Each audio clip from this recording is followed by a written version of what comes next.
They will hear it. I did hear you. All this is going to get clicked out. However, I am seeing stuff now. Okay. Let's give it a second to see. Okay, there we go. Perhaps I don't know. it's better. Ooh, I'm seeing the word fixed. All right. Here we go. Here's what we're going to do. We're going to pretend everyone who's watching, we're going to pretend none of that happened. Any of you talks about this, I swear, I will come and clean your house. You're all, you know how they're like, that actual play is scripted and they go back and they change things sometimes. It's not true for anybody else. It is true right now for us, though. Hey, welcome to Plus One EXP. We're a weird little brand that multi-classes in tabletop game design, beard and skincare alchemy in the Bardic College of Content Creation. My name is Tony Vicinda. I'm Chief Alchemist here at Plus One EXP, and our hope and desire is to help amazing designers find great players who love their game, and great players find amazing designers who love their games. I don't know, I got a little lost there. I'm a little flustered right now. With that said, we are here today to play Legend Has It, which is a new anthology myth-making game that's going to be coming to Kickstarter next Tuesday. Ooh. Is that right? No, sometime this month. Sometime this month. Next Tuesday is when Cyber Metal drops on GameFound. Go check that out. But that's not what we're here to talk about. We're here to talk about Legend Has It. Let's go ahead and meet the creator of that game, and that is Adam E. Bell. Adam, tell people who you are, what you do, where they can find you online, now that they can hear you. Now that I am audible. Hi. Yeah, I'm Adam Bell. You can find me anywhere at Adam E. Bell. You can, more importantly, get my games at adamebell.games, including Grasping Nettles, which has recently been launched as a digital release, physical coming very soon. It's good. We're not here to talk about it, though, because we're here to talk about Legend Has It, which is, as Tony said, an anthology myth-making card game. And I could just explain what it is, use it, like just break that down. Anthology, meaning we're going to tell a bunch of stories that are related. Myth-making, those stories are going to be mythic in nature. We'll see what that means whenever we pick what type of mythos we're doing. And then card game, it uses cards. Last part is you're pulling story prompts out of books. So you can't actually see it because it's, but we've all brought a stack of books. Whoa! And we're dropping them everywhere. And we're going to use those to get story prompts. Like we're going to generate a random sentence and then read it and then turn it into a story. And it's going to be great. Awesome. I'm super excited to play. Speaking of Grasping Nettles, one of our other people has just recently released a support piece for that. And that is MV. MV, why don't you tell people who you are, what you do, where they can find you online? I'm MV. You can find me on Twitter at mayvisit, online at hypertextcorner.com, I think. At least so. I sometimes do games, sometimes do layout. And I've recently released free collections of prompts to jumpstart your Grasping Nettles session, which are all set in space, and they're like all more or less in the same universe. They're pretty cool. They add some optional rules if you want to spice up your Grasping Nettles session. Pretty fun. Go check that out. mvmv.itch.io/SN for Stellar Nettles. That's it. Cool. And let's hop down to Tyler. Tyler, tell people who you are, what you do, where they can find you online. Hey, I'm Tyler Crumrine. I am the designer behind Possible Worlds Games. You can find the stuff I do at possibleworldsgames.com or follow me on Twitter at possiblewgames because the name is too long for Twitter. And the cat that you may occasionally see is Ziggy. Hopefully he'll be good, but that remains to be seen. Awesome. As always, you can find us at Plus One EXP. We are gonna we have some safety tools or anything we put in place for the game as part of play, Adam, or should we talk about that up front? We can talk about it up front. Cool. We usually just use lines, veils, and the X card here on stream. We think toolkits are really important to make sure that the game stays on track. We all have the experience of play that we want to. Lines are things that may happen in the world that we create, but don't happen in the course of our play. So they're things that are off limits. And so we have a strong line against sexual violence on the channel, but we're also talking about other ones that may come up. Veils are things that may come up in play, but we'll handle them in a specific way. As they come up, the X card's the ability for anybody to, at any point, say X, type X, message X to our group chat. and let us know that they want to pause, clarify an issue, or that there's a piece of content that's come up that they have an issue with. Also, everybody on the stream is human beings, so if you see us eating, drinking, having to get up to go do something really quick, that's all normal stuff that human beings have to do. If you need to eat, drink, or get up to go do something during the course of our play, you should do that also. We don't have any weird expectations around you or anyone else in that mode. So with that said, does anybody have any lines or veils that they want to add? I would prefer a line against just like pandemic stuff. Just because there's enough of that in the real world without it being in our fiction. Let me tell you the myth. Oh, what? Unbelievable. I think that's a great one. Any other ones? I should be good. Yeah, with everything outlined and like the baseline. I trust the three of you to not be complete weirdos. Just remember, for anybody watching, the next card is always on the table, so we can always pause and figure out if we need to add new things to those lists as we go. So with that said, I'm going to hand things over to Adam while I bring up our digital play space onto the screen also. Cool. Yeah. I assume to teach the game, right? I mean, yeah, I prefer to play it without being taught how to. No rules. See, we genuinely right. could just start playing is the thing. That is one of the design goals. But I could give a brief overview now that everybody can see the playingcards.io space. This is like an example of what the game would look like by the end of it. So you see in the middle of the table, the digital table, we've got our timeline. The timeline is made up of different timeline cards, and the timeline cards each have between 1 and 3 storylines on them. So at the very beginning, you'll see, on the far left, this fake game that I just pulled all the cards out to have as an example. The very beginning, we start with just one storyline. So we will have, one focus story that is happening that will be building our little world. And we'll be figuring out, what are we actually telling the stories about? Eventually, we will move on to 2 storylines at a time, and then 3 storylines, and then finally somebody will play the very last card, which ends all 3 storylines. Across the different things that a storyline can do on a card is either continue or end and a new one begins. So the little triangles, if it's on the right side of the card, that means the storyline is beginning. If it's on the left side of the card, it means it's ending. And that means that story will come to an end. Each storyline is mapped to a different book. So we'll start with just the one book in play, and whoever's book that is will be reading the different prompts to us, and to whoever's turn it is to generate the story, and then we will hear what happens, and then we'll move on. And once the storyline ends, you throw that book away, put it in the garbage. We'll never use it again for the game. Okay. I didn't expect to be destroying some of my favorite books today. Mm-hmm. Yeah, you will have to. Those are the rules. Good news is I already had Merkborg on the pile, so I'm playing 2 games at the same time.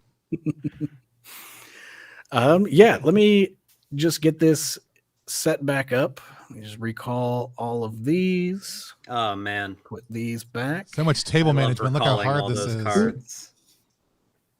And then we'll put these. So yeah, we've got the display at the top of the table. These are the available cards. The very first card to be played will be this transition card, which means here we are. We have these 2 cards, the book selector and the timeline selector. Who wants to be our first book selector? And who wants to be our first timeline selector? I don't know what either of those things mean. I'll be a timeline selector. Okay, take that and just stick it in your hand, which is at the bottom, just so you know that you have it. I'll be the book selector. Great. All right. So the first timeline selection doesn't have to be done by somebody because it's just going to be our very first card here, which is this first transition of getting us started. But before that, what we need to do is choose what type of mythos we want to be telling. Ooh. There are 6 different ones that the game comes with. You could probably make up other ones, but I came up with 6 because that's how many. Because it's a card game and you have a limited number of cards that you could put in the game. So do we want to make a religious text? So like the canon of some sort of belief system? Do we want to do local legends? which would be a little harder because that involves drawing a map, and we'd have to figure that out on the fly for the stream. Not that hard. We could do it. Do we want to do an origin myth of something? Everything has a beginning, the universe, your planet, a nation, a town. Do we want to tell war stories? Two great forces in opposition? Do we want to do a heroic epic? Stories that revolve around a main character or characters on a grand journey? Or tell tales about an object of legend? Go ahead, Tony. I was going to say, I would like to not do religious text. I would love to... Object of legend stands out really strongly to me, but I like all of these things. If we were in person, I would say local legend would be 100%. My I was jam. thinking either local legends or an object of legend as well. MV, any input? Yeah. Oh, wait. Is local legends the map one? It's the map one, yeah. Then yeah, the one either to say was, object yeah. of legend or I think origin myths would be fun too. Why don't is anyone opposed to doing object of legend? Yeah, let's go. Let's do it. That is the one with the least special rules, so it is easier for the stream. Excellent. Let's do it. Oh, wow. By the way, chat, if you're watching right now, tell us which one you wish we would have played. Yeah. Tell us how we we've won't disappointed listen you. to it. You know? All right, so I'll put that back on top here. An object of legend. Your mythos centers on a certain object, a cursed sword, a king's crown, a cabin in the woods. Each storyline tells a different tale of a person's interaction with the artifact. As always, don't start play with your artifact defined. You'll discover it through play. However, it's important that with the benefit of hindsight at the very end of the game, you can explain how each of the different storylines related to the artifact. So basically, we're going to just start playing. Tyler, you're the first book selector. Yeah. Grab a book. What's our first book? What's up? So I didn't include this in my intro, but I also run a small press for experimental theater called Plays in Verse. And so I grabbed a couple books from there. So we're going to start with the play, The Mystery of the 17 Pilotfish by Mike Klein. Very good book. Mike is a great Twitter follow as well. But that's where we're going to start. What do I do with this aforementioned book? Great. So you'll see the present active timeline card has a little wind symbol at the bottom. Okay. We're going to shuffle the number cards at the bottom by hitting the shuffle number cards button or shuffling them if you're playing in person.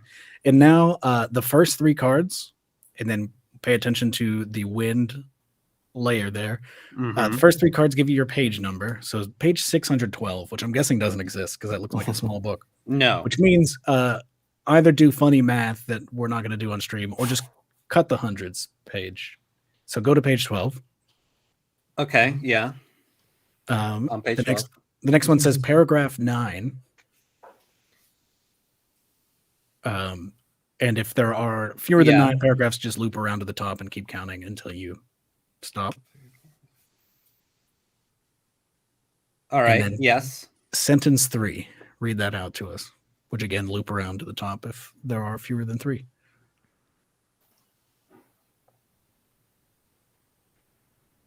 All right. This is great. So I just read the sentence? Read the sentence and then you will interpret it for us. A world where a performance artist does a show behind a ranch house and transforms into a pyramid and floats up into the sky, disappearing forever. Great start. Yeah. It's an amazing start.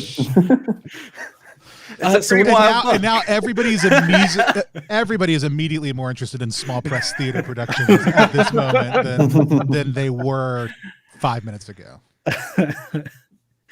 So, the way these storylines work is, Tyler, because this is your book, first off, you did the book selection. You should pass that card to whoever we're going to say is clockwise, which if we're going by stream logic, I believe that be MV? Yeah, but I think we're actually all. I can't see both things at the same time. Yeah, we're in the same position either way. So okay. MV would be next. Correct. But I can just put it in the center of the table. Yeah, stick it in the center. MV, grab that. That's just so you know. I took it. Next round, you're gonna be the first book selector. Oh, okay. Yeah, Tyler, spin us a tale. The storylines are whenever it's your turn to advance a storyline, it will be you telling the story like you would tell a story, around a fire or around a table, whatever, wherever you would tell stories. So, hit us with it. Get us started. All right. So our story begins with a world where a performance artist does a show behind a ranch house and transforms into a pyramid and floats up in the sky, disappearing forever. Now, a lot of people don't know that person, that performance artist, was actually my brother. And, he had been honing his craft as a performance artist for a really long time. And he went on a quest to find something that he said was going to take that performance art to an entirely other level. And supposedly he found it. But when he came back and did this first show for us, it just was, it was a very good piece of performance art. But he also, something happened to him. I don't know if he ascended to, some other plane or if there was some kind of curse attached to it, but he just transformed into a pyramid and floated up into the sky forever. He's gone. We haven't seen him since, and I'm determined to figure out what it was that happened there. Good. Great. So that's going to be the end of that phase, because we only have one storyline at the beginning, so it'll be nice and snappy as we get used to doing this. Tony, you have the timeline selector card, right? I do. So you'll see in the display there are 4 cards for you to choose from. Yes. 2 of them in the phase 1 are just continue the storyline. One of them is end the storyline, start a new one, and then the other one is the transition up to 2 storylines at a time. Okay. In order for me to min-max my choice here, when we stop a timeline, what happens? So that will be whoever chooses that book. So you're gonna play this card, and then we will start the next round. The next round starts with whoever has the book selector card right now, which is MV. And we'll look at the new story or new timeline card and see how many books there are. So if it's a continue, MV has basically no choice. MV takes the play that Tyler just read from. But if you do the storyline stops and the new one begins, MV can either choose to read from the playbook or grab a new one, and then the next person clockwise will get the choice of the other one. Really, at the end of the day, I'm going to make this as complicated as possible. Let's just jump in. Yeah. Okay. So MV, you could choose either to be the person starting a new book, which actually we should do because it's going to start getting confusing.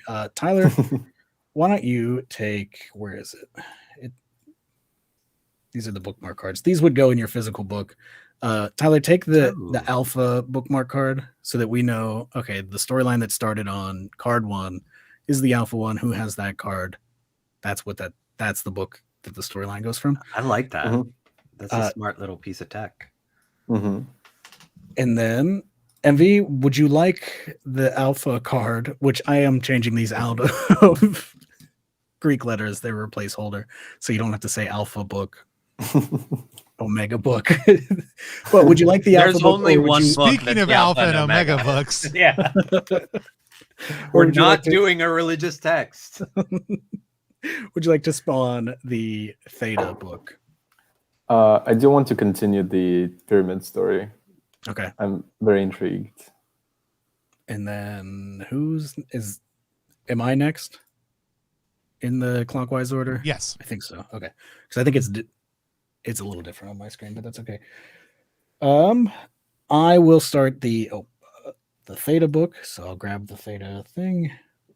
I think we'll start big with the big book, science fiction. Yes. That'll give you a 612th page. It will. So we'll shuffle these number cards. We're now looking at the fire row. Tyler, since you're the only person with that book on hand, find page 647, paragraph 1, sentence 3, and get ready to read it to MV, who can then interpret it. Wait, 647. Okay, so page 47. Right. For you, paragraph 1, book. line 3. I love small books. I do too. They're faster to read. Yeah, you could say you read more small books if that's all you read. which is a tactic I've used. Oh.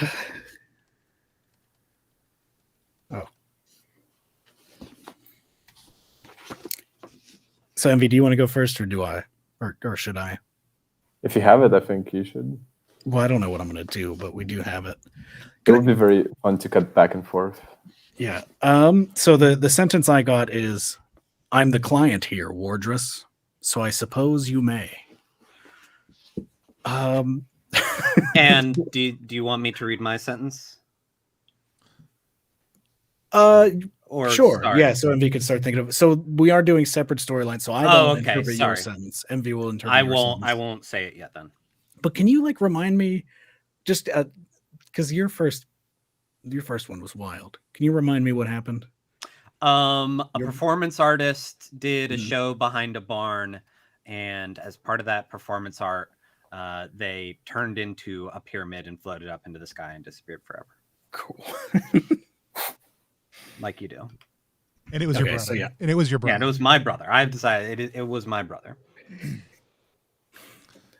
Is Wardress a word? I do need to look that up real quick.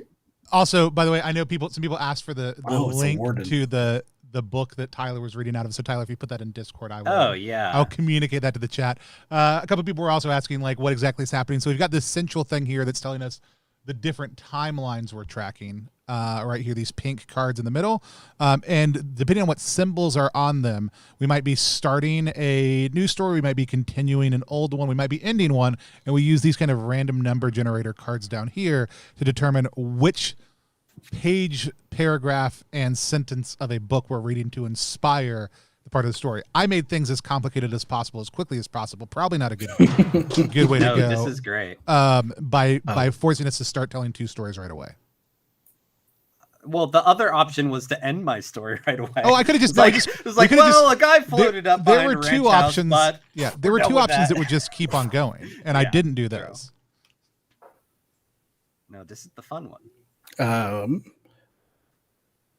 Tyler, you should take the timeline selector card, and Tony, you should take the book selector card because that's who's next in that order. Yeah. So, as a reminder, that the sentence is, "I'm the client here, Wardress, so I suppose you may." And we are getting the start of this story. It's a different time in this barn's history.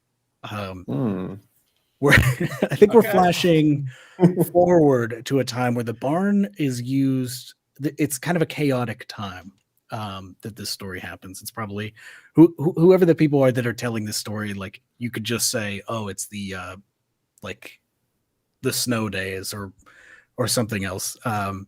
To refer to this period of time where everything was kind of bad and hectic. And so the barn is being used to like not store, but like to corral people that are like causing a ruckus in the town. And the mayor, this begins the story of a mayor who is the client at the barn, which is to say hired the barn owner at the time to like use this as like a little, it's like kind of a jail. Okay. Because it's not a jail. It's not a jail. It's not a jail. It's just the like, place we put people from town we don't like. Right. They're causing a ruckus. We just need to stick them here to calm them down.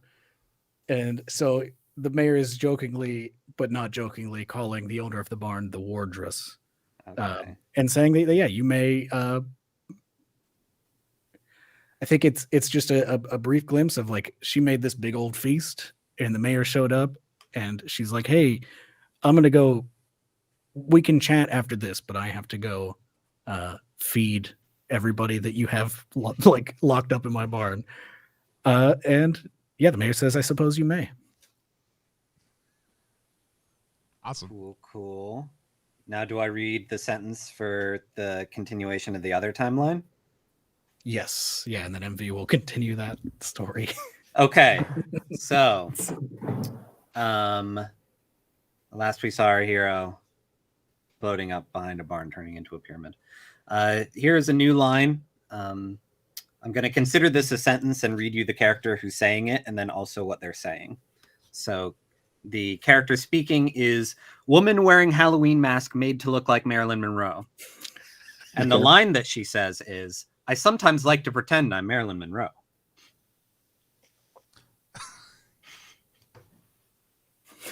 Go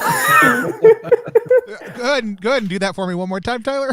All right. So this is the speaker here is woman wearing Halloween mask made to look like Marilyn Monroe. And she says, I sometimes like to pretend I'm Marilyn Monroe. Now, this is delivered off stage, by the way. Just to clarify, I did just, for everybody, if you're on Twitch right now, I did just drop this link in the chat. FYI. And this is continuing the pyramid story. Yes. I mean, you've already got performance art. We do have performance art. So prompts can be interpreted. I don't think I said this outright, but prompts can be interpreted however you want. You could take the vibe from it. You can stick it directly into the story as like dialogue, kind of like I did. You can do whatever you want with it. It's just, use it. No, you could just take the concept of a mask. Yeah. Or the concept of Marilyn Monroe, not the actual. The concept of being Marilyn Monroe. Yeah. Well, pretending to be. This is all very good. It would be very interesting to just insert this, but it makes me think: what if the like your story of the pyramid was happening around Halloween time? Okay, yeah. It adds another layer of spookiness to the whole event. The maybe at that time, we could set it at like in the past. Maybe it was a event connected to Marilyn Monroe. Maybe Marilyn Monroe is the villain. Okay. I'm just like pitching ideas here. The performance was supposed to be like Marilyn Monroe pretenders. What's the word? Someone impersonators. Who is like, impersonators, exactly. Yeah. Marilyn Monroe. I will never pronounce this ever again.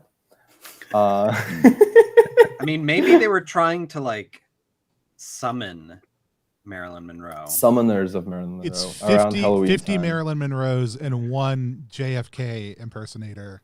And I feel like the common link that we have between the two timelines right now is the barn. If we exactly. want to, like, stick with the legendary item being the barn, or maybe something barn centric, or at least around there. It was definitely in the barn, and the performance art that your brother did was, of course, like part of the summoning. And now to, I guess, find your brother, you have to contact the woman, the leader of this summoning circle of Marilyn Monroe impersonators. They must know the answer to it, because like that was their ritual that your brother participated in. They must know what was going on there. I dig it. Great. We got it. Who's our timeline selector right now? I'm our timeline selector right now. Why don't you go ahead and select a timeline card? Okay. And you can rotate them as well if you wanted to. It doesn't look like it does anything to any of these three cards. But, Ooh, wow. but you can. Well, it would change which one starts and which one ends, right? Yeah. Sure. Well, I'm just saying like these two are equivalent, like next to each other. Oh yeah, they're the same card. Well, one's fire and one's wind. It's true. So it would be a difference of adding a new book If or continuing the other. I can't, or I could do this one, but that would be kind of confusing to add a new book right away. Well, anytime a storyline ends, we will be adding a new book, but yeah, you'll be adding a third simultaneous book. Which might be a lot. Yeah. I think I would like to kind of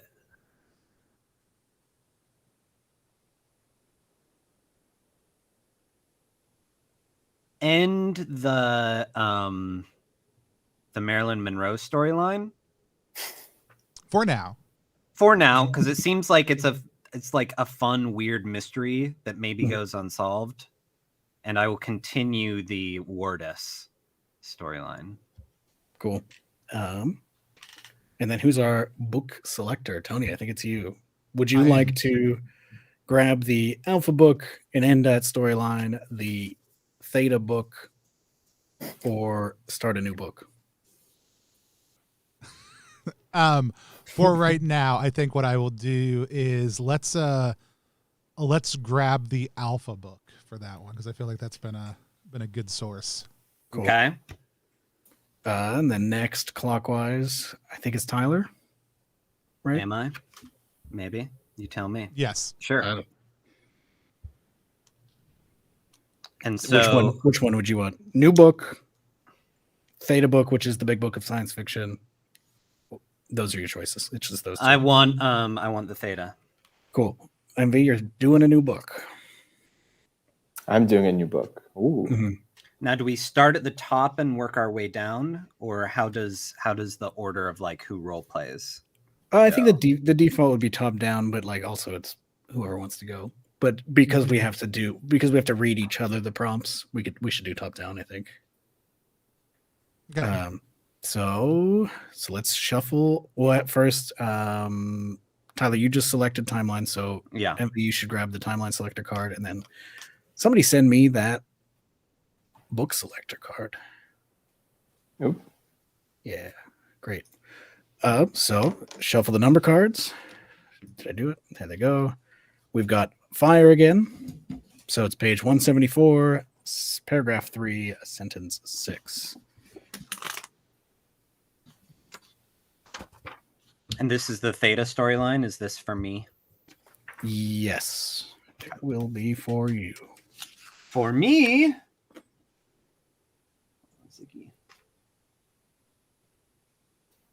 Wow.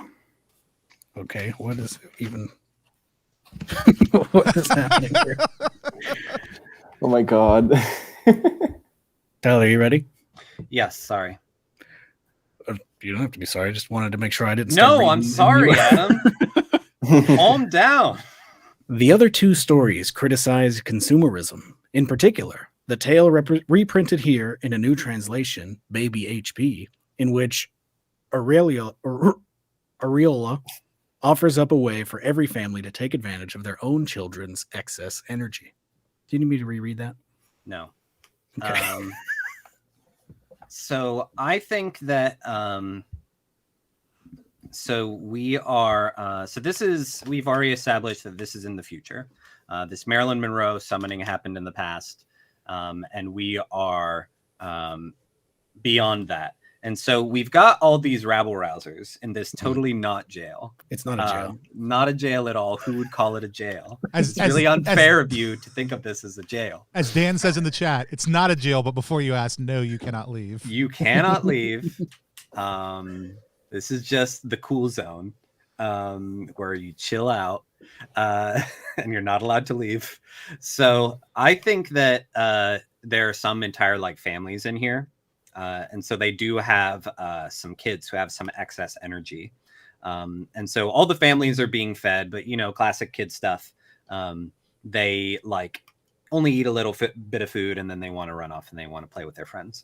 And so while all the adults are distracted eating their food, the kids find all these Marilyn Monroe masks inside this barn and they just start putting them on. It's just like, oh, this is fun.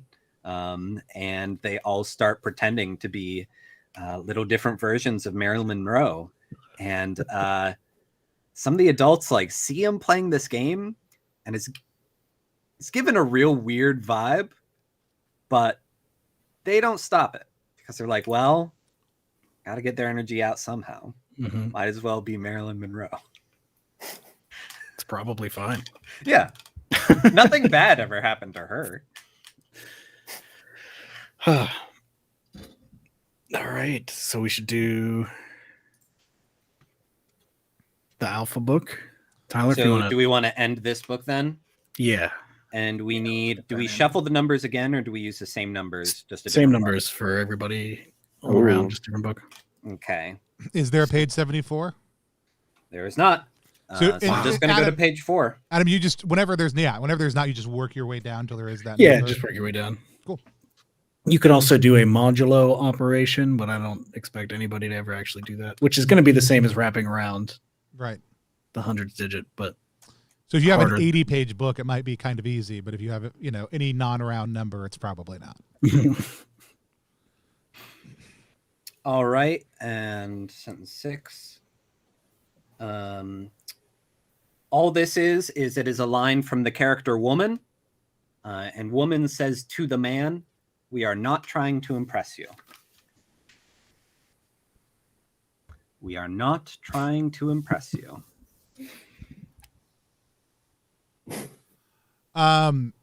Yeah. So we see this scene where there's all these Marilyn Monroe impersonators gathered, between the riches. Your brother Tyler has just, is sitting in the air, and they're I don't know. He's never done that before, man.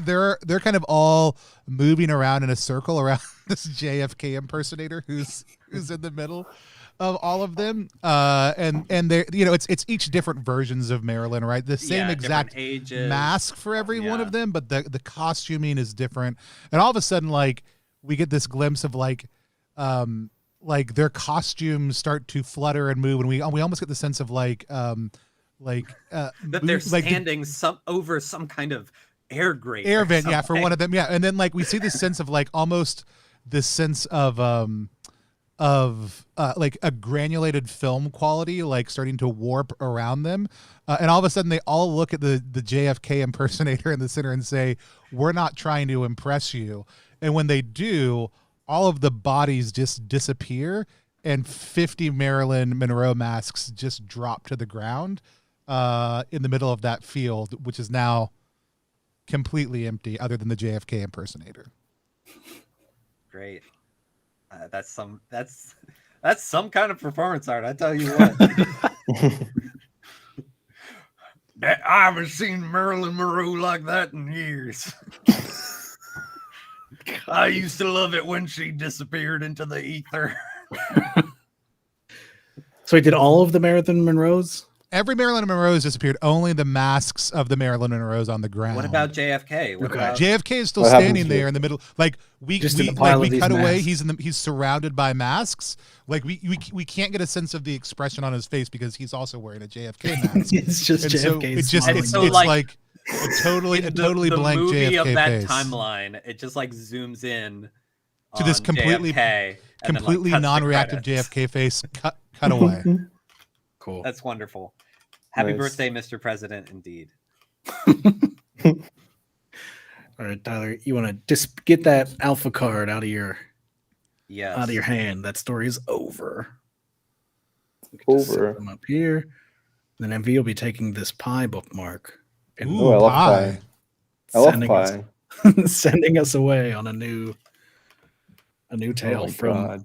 It looks like you've chosen. This is how you lose the time war. Good book. It's a good book, but the sentence out of context is Oh, there's some wild ones in there, I bet. let's see. I also started the story, as I Mhm. understand, right? Yeah, brand new story. The sentence is: she has lost all the subtlety Blue ever teased her for lacking, her old competitive patience for a good officer's work. Her old competitive patience. It's like very nice sentences. Now that's to you, Adam, or is that to me? No, that's That's to myself. 2MV. Yeah. Oh, you are also starting it. Awesome. Yeah, because I'm reading this book for the first time, if I understand the rules correctly. Yep. Yep. So I can take some stuff from this sentence. For one, officer's work, competitive patience. And if this is the story of the barn, actually, I have a question to you now, Adam, Mhm. about the rules. So the timeline, it goes forward in time. Is Not that really. the intent? It goes forward in narrative pacing. Okay. But you could do something in the past. Mhm. And then the only other rule, because we're doing the object of legend, is at the very end of the game, this has to have been about the object. So like But- far, it seems like the object might be the barn, might be some these masks. Could be a pyramid that Might be floated up in the sky. JFK. We've only had So one many storyline options. end so far. It could be the JFK mask. Who knows? It could be the JFK man. Chat, go ahead and vote right now on what you think What is our the object? object is. We'll see if you're right at the end. But that's good. I could also take some of those elements then. I think it might be in the past of the barn. Like it's only getting built. Okay, I have some ideas. I'm gonna throw some wild ideas here. Need both hands to throw these ideas. I need two of my hands to throw this gigantic idea. But this is in the past, before the barn was even built. And you see like the wooden sort of foundations of the barn, and there are trenches everywhere. And you see this woman in officer's sort of officer's suit, like digging the trenches and trying to put the barn up. And she's also wearing a mask. We don't know what mask yet. It like cuts away right before we see it. But it's definitely something. Yeah, I think that's a good start. That is a good start. Yeah. Intriguing. Who has the timeline card, or who should have the timeline card? I have the timeline card. Did you pick one yet? I never picked. No. Well, why don't you go ahead and grab our next timeline card? Oh, I can destroy two timelines at the same time. It's double kill. I would hate to see you end the trench digging one. It's like, so there's a woman digging a trench in a mask, but enough about that. Well, we do still get like another prompt and another. That's true. Yeah. That's true. A nice finishing. It doesn't just cut off. But yeah, that is the tough thing. It's like, oh, I want to hear more about all these, but I want to hear more about something new. Could add a new third timeline. Oh my god, is it time? I did figure out how to initiate a poll in chat also. So if you're watching over on Twitch, you can vote on what you think it should be. Doesn't mean we're going to listen to you, but you can vote. The thing with these is that every single one adds a new book, no matter which one I choose. The question, I guess, is: do we want to have like a lot of books right now, or two is enough at the same time? Hey, I love books. Yeah, I will say a quick foreshadowing. The other thing that choosing the last one does is it opens up this card, which is the end of the game. Oh, okay. So it's like the end phase one. Yeah. Okay. So we have to use that card at some point. At some point, yeah. Before the end But of At some point. But like it could just Yeah, be you don't like have to we use it choose now. that and then we choose this. But I mean, there's a whole Okay. stack of three storyline cards, so it's not imminent. Let me flip. Oops. I was trying to flip the card. If I can't flip that, I'll probably go with this, to be honest. Nice. I feel like a sequence of 3 is quite good. A bold choice from a bold player. We will shuffle the number cards. So who is? Oh, I am the book selector. Is that true? It is. I am the key master. How has Tony not selected a book yet? So book selector just means I could choose from the event. So I can either choose Theta, okay. I could choose Pi. I had the option to choose a new book last time. I chose to do your book. Because it's good. It's a good book. What can I say? Hey. So yeah, I can either choose book Theta, which is the big book of science fiction. I can choose Pi, which is this is how you lose the time war, or whatever we're starting, which we could say is that Omega? What is that? Oh my god, the sentence. I think that's W. Pretty sure that's Oh, W. is that W? Yeah. Womega. Whoa. I think I want to do pie. I want to do the trench. You like my digging. pie? Yeah. Mm. So whoever's after me in turn order. Well, what do you want? Oh, it's me. What am I picking? Mhm. Am I picking a book? Yes. All Yeah. right. So either the big book of science fiction or a brand new book. I'll pick a brand new book. Ooh. Because I like to follow important trends in RPGs. I am going to pick the Bible. Wait, is that the Bible 5th edition?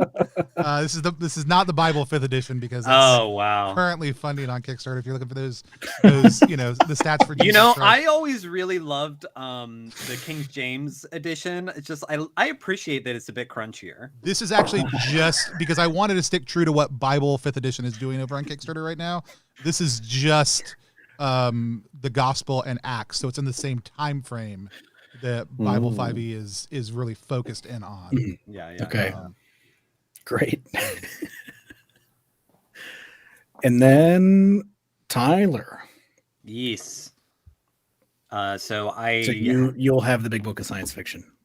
Excellent. Again. Who wants to go first? It should be you, Tyler, actually. Okay. Give me those science facts. Let me get you page 437. God, this really is a big book. It's a tome. I have not read it. It was just... I mean, truth in advertising. It is a big book of science fiction.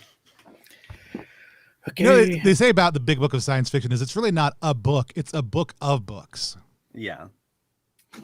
We keep ending up on these like interstitial, like here's about the stories that are in here.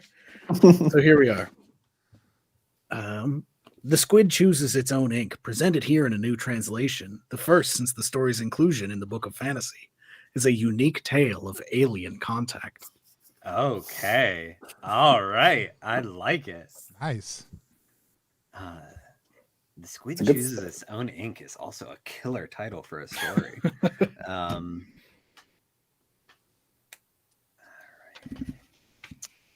Contact. I am going to I think what I'm going to latch onto, the last thing we saw is the children, right? Yes, is just the line that you talked about, like, oh, this is in a new translation, and I think these kids put these masks on, and the adults are like only kind of paying them attention as they play their games, but at a certain point, like, one of the adults notices that the kids have all started like speaking in an unrecognizable language to each other. Like it seems like they can understand each other, but the words they're saying like just sound completely alien to everyone. Like it's not in a like, oh, they're speaking, like a language from another country. They are speaking a language that like, oh, that doesn't have vowels. Like they are making noises. And I think the longer that they listen to it, they start to realize that it's not a new language. It sounds like the words they're saying have just been like filtered through a bunch of old film reels and like old tape decks, like kind of how when you record from one thing to another thing to another thing, like the audio quality degrades over time. So what sounded like a new language is actually just like the degradation of language. And the parent who noticed this goes over and like grabs one of the kids by the shoulder to like try and shock them out of whatever's going on, and like as viewers, like our camera cuts to the rest of the parents and they look over to see what's going on, and suddenly all the kids are gone their Marilyn Monroe masks are on the ground, and suddenly the one adult who went over to confront them looks back at the rest of the group, and he is wearing a JFK mask. And then, like, that is where that timeline ends. Oh, Nice. spooky. Is this an appropriate level of David Lynchiness for you, Adam? Are we doing this right? I'm into it. Okay. Yeah. Tony, I think your Bible story's next. Okay. Yes. And so we got what? We got the cloud, correct? Yeah, the little cloud. Yes. I'm glad everybody knows it's a cloud because sometimes I think it looks like a loaf of bread. It could be a bush. I think it's one of those Mario 3 clouds that is palette swapped to also be the bushes. It also could be a little cartoon fist, like if Yeah. Oh, it can. real pudgy one too. Yeah. Happy little So fist. I've got the Pudgy Fist book. the toddler's fist. And Tony is starting a new timeline based on the Bible.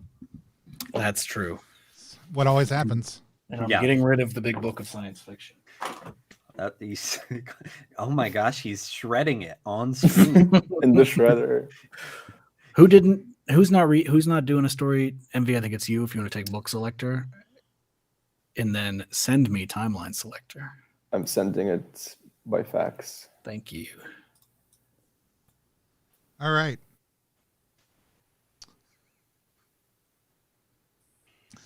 We've got and the people stood by watching, but the leaders scoffed at him. Wow, that's good. That's a good one. Classic. Man, that is a straight up Bible classic banger. condemnation. Jesus. This is a new timeline, Mm-hmm. Yes. Brand new story. a new story.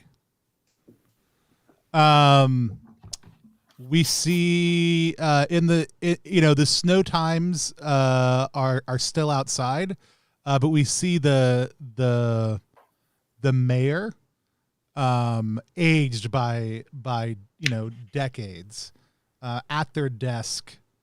The barn is nowhere in sight at this point in time, but they townspeople have gathered, and they're there's just a cacophony of voices, kind of yelling at the mayor. We see the mayor, like it's all kind of like drowning out as like a white noise in the background, though, as the mayor kind of just stares out the window at like dripping melting snow, and everybody's kind of yelling. Somebody slams their hand down on the desk. We get kind of a jarring cut to what seems just like a few minutes later. The room has been cleared. It's late at night now, and the mayor just kind of looks down and opens up her bottom desk drawer and pulls out a Marilyn Monroe mask and just kind of stares into it. No. You've been sober for so long. Don't fall off the Monroe wagon. All What's right. next? Well, your book, Tyler, I believe. So MV, read the prompt. Tyler, interpret it. Is that right? Am I getting my order of operations correct? I think so. It's your game. Well, it's my game. I know how it works. I just don't know who's up. Running it there is a lot of this isn't actually a really good virtual play space, but yeah, there's the figuring out things virtually makes it a little bit more challenging. Yeah. Much easier to do the book selector phase at a table where you just grab the book Yeah. and then you're holding it. Yeah. But, I can storyfy. Okay. Another weird sentence, but here we go. Let me also speak plain. Before this tree runs out of years, before the fine fellows under your command make siege weapons of my words, What do you want from this, Red? Okay. Could you read the first sentence again, or like the It's first? one sentence. I mean, the first Yeah. like bit of it. Yeah, I'll tell you when to stop. Let me also speak plain, before this tree runs out of years. Okay. Before Yeah, the- that was okay. the part that I wanted to remember. Yeah. So I think that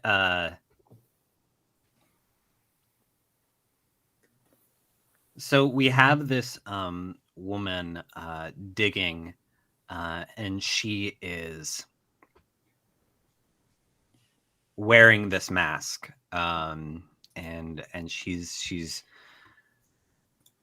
digging and she's digging, and you can see that the trenches she's digging, actually, like at the bottom of the trenches, is like roots, like really thick roots, like deep in the earth, and like large enough to like carve planks of wood out of. And so as she digs this trench, she like digs like the length of the board that she needs, and she cuts it out, and she brings it out of the ground, and she like, you know, shaves it down, like does a whole lot of work on it, and you can see that it's going to become like the next panel of the barn. And this is really grueling work, and we kind of see like a time lapse of her doing this over a long day. And at the end of the day, she finally like takes a break, and she goes into like a little hut nearby, and there's a little like TV with a little antenna on it, and she sits down on a chair, and she takes off her mask, and we can see that this is like a half carved mask. Like we can see it's the start of some kind of face, but like not far enough along to see what it is. But she takes out like a little penknife, and as she's watching TV at the end of this long hard day, she starts to whittle at her mask, and on the TV we see that she is watching a Marilyn Monroe film, and we can see as she like starts to carve some little curls into the wood of her mask as she watches this. Cool. This is so Very good. cool. All right. I'm giving up the timeline selector card. I think it's Tony. You should take that. Yep. Tony, you should also take this Omega, so we know that that's the Bible. Omega. It seemed like the time to pull out the Omega. You know what I'm saying? Yeah. And MV, you have the book selector card, right? I am the book selector. Do you want to read from "This Is How You Lose the Time War" or the? Do we need a new timeline first? Oh, yeah, yeah, you need yeah, the timeline first. Yeah. I've done that because I should have had. No. Yeah, I do that and then I give it to Tony. I just skipped the They part where I cross actually go. over. Ooh, Crossover. what does it mean? I mean, I don't know. You designed the game. What does it mean? But Yeah, it's- Adam. It's an there are some of the mythos types specifically call it out, but it's an exercise left up to the reader. But I like that it immediately makes you think of crossing over. Yeah. I mean, practically, it just changes, like, okay, based on the spread, Right, where like, are things going? what options you have for the Mhm. next card and things like that. Right. But I do like the kind of implied narrative element of like, okay, there should be like kind of a crux point here. Mhm. Some kind of like tighter tie even just than our item of legend. hmm Sorry, object of legend. This is an object lesson. Objet de legend. So which book? MV, because then that determines do- my fate. So I pick. You are choosing think- between your book or the Bible. Because those are the two available. That's right. books. Your book or the Bible. For Which this one card. is more? that I have to interpret. Yes. Okay. I do want to interpret the Bible. Great. Don't we all? You know. And then at the end of the day. I will interpret "This Is How You Lose the Time War." Do we shuffled already? Yes. So we'll do Bible first because that's The on water. top for now. Wavy line. Hey, the Bible's always on top. You know, best-selling book in America. Real In success America- in story. America. Scrappy kid. Pulled himself up by his bootstraps. Uh-huh. It's a coming of age story. It really is.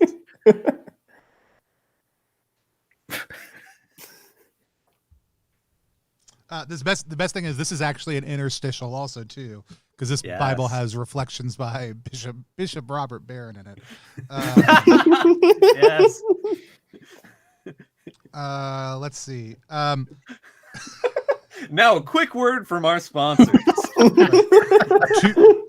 To allow ourselves to be tied up and taken, to surrender to the greater authority, is to walk the most dramatic of the ways of holiness, coming to terms with the fact that our lives are not about us.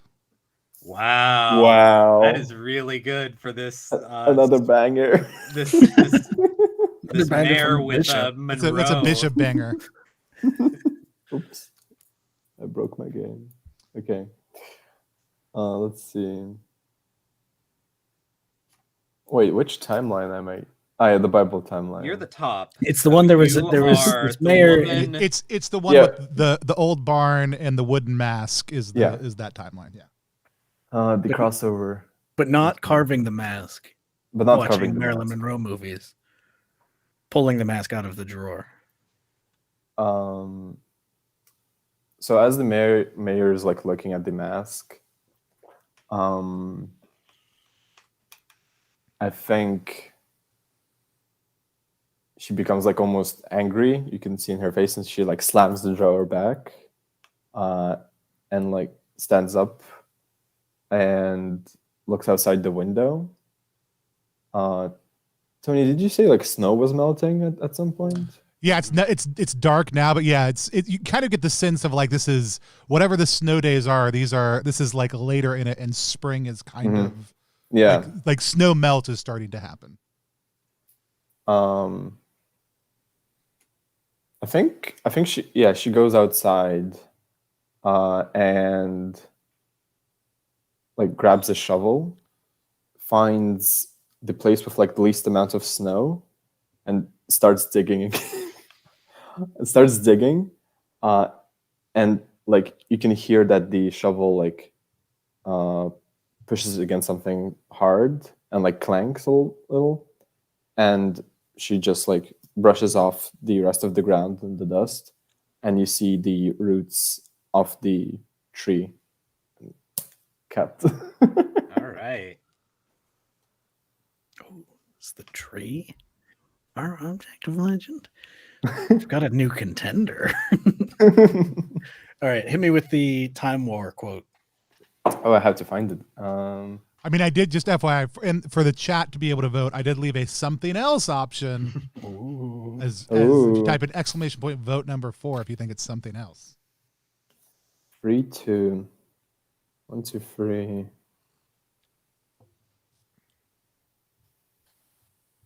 I really like this random number generator that you've come up with, Adam. Wow. 2 words for you, Adam. Jesus The wept. Bible. Tears stay. Now, tears like tears that fall from your face, or Yes. tears like levels of a cake. So I was pretty close with Jesus wept. I'm just going to go ahead and. Oh yeah, Yeah, tears the kind on your face. Okay, tears stay. And this is continuing the tale of the person building the barn who was then digging at roots and then pulled some wood and is carving it into a mask Yep. while wearing a separate mask. Now, They're using the wood to build the barn. And Yeah. at the end of the day, they watch Marilyn Monroe films and work on their Marilyn Monroe They take the mask. mask off. And Yeah. Here we go. Look at this. There's a lot. There's a lot of canvas here for me. Tears stay. Now, Canvas is a different Kickstarter. That ended a while ago. But you can hang it on your wall like a pretty picture, and that's a cool Yeah, thing. this is great. So it's sometime later. Like the barn is built up a little bit more than we last saw it. It's starting to look like the barn that we recognize. And the Marilyn Monroe mat, like we can finally see the completed inaugural Marilyn Monroe mask as she's like slamming in some. I don't know. How do you build a barn? I mean, Just slam it in, man. Depends on your technology level, but I mean, yeah, she could be hammering in wooden pegs or nails or any other number of things that cause the joints to come together. Hammering it in there. And like just hits her thumb. It hurts. Richard Scarry style. If anybody ever played the Sega Genesis Richard Scarry game. Like Busy Town? Busy Town, yeah. You better believe it. Don't worry about it. Yeah, hits her thumb. And like it's like this big release of emotion. There's been all this work and she's just been in like go mode building this barn. It's so very important to build this barn and like carve this mask. And so she just kind of like slumps with her back to the wall, and a single tear kind of rolls out of the eye hole of the mask, and it's like kind of burning a path down the mask. Ooh, That is really awesome. good. It will remain. Metal. And that's that. Hey guys, we're really good at this. That's really good.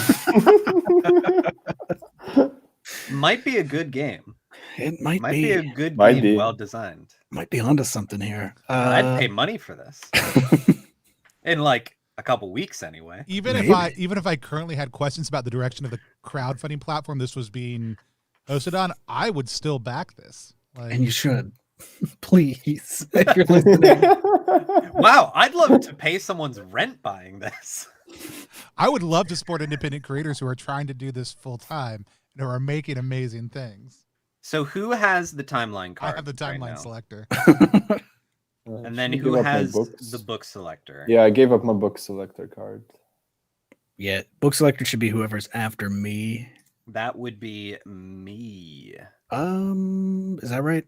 I threw no, that's that's Tony. It's me. Sorry. And then I'm after Tony, so I would get the timeline selector. Yeah. Oh, we're going in to the big zone. Yeah, as much as I'm having a blast playing, I Or also wait, feel like no, Tony, aren't you the book selector or are you the timeline selector? Tony's the timeline selector and also the Sorry, I got the wrong one. Oh, okay. And so I should be the book selector? Correct. Okay, cool. Yeah, as much as we're all having a good time, I also feel like we all really want to talk about this game. Okay. So Tony selected the timeline. Uh-huh. And now I am the book selector. So remind me what that means. So there are 2 books active, and then we're also getting another book, Alpha, coming back. Okay. And so I will be doing a scene from the book that I select. Right. Is that right? And then the you next person in order. So, and then MV will select a book, either an existing or a new one. And then Adam, you will be third. All right. Well, I think Tony, then MV, right? Or whichever order. Yeah, you probably got it right. I dropped a screenshot of the Twitch chat into our Discord to show that order. Yeah, I'm at this point just being entirely to be on more on top of it than I am. So I believe that would be correct. I trust it. Okay. Well, I selected the timeline. Yeah. So Yeah. everyone else is doing scenes in a 3-scene jamboree. All right. So top line, that is Pi, which is Time War. the Time War. Mm-hmm. And then the next line down, the middle line would be the Bible.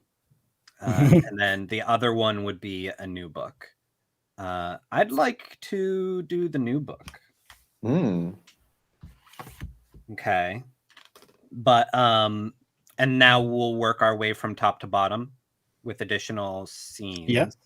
So MV, which book or scene are you interested in? Because I'll go third regardless. Do you want to continue the story of the Masked Digger, or or do you want to continue the story of the mayor tempted by the mask?